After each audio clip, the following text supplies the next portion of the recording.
தாங்கள் நேர்மையானவர் என்று நம்பி மற்றவர்களை இகழ்ந்து ஒதுக்கும் சிலரை பார்த்து இயேசு இந்த உவமையை சொன்னார். இருவர் இறைவனிடம் வேண்ட கோவிலுக்கு சென்றனர். ஒருவர் பரிசேயர், மற்றவர் வரி தண்டுபவர். பரிசேயர் நின்று கொண்டு இவ்வாறு இறைவனிடம் வேண்டினார்: கடவுளே, நான் கொள்ளையர், நேர்மையற்றோர், விபச்சாரர் போன்ற மற்ற மக்களைப் போலவோ இந்த வரி தண்டுபவரைப் போலவோ இல்லாதது பற்றி உமக்கு நன்றி செலுத்துகிறேன். வாரத்தில் 2 முறை நோன்பிருக்கிறேன். என் வருவாயிலெல்லாம் 10 பங்கை கொடுக்கிறேன்.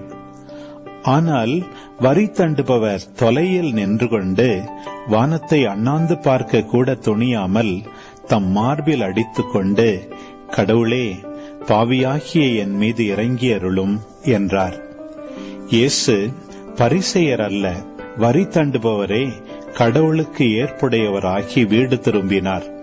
ஏனெனில் தம்மைத்தாமே உயர்த்துவோர் தாழ்த்த பெறுவர், தம்மைத்தாமே தாழ்த்துவோர் உயர்த்த பெறுவர் என நான் உங்களுக்கு சொல்கிறேன் என்றார்.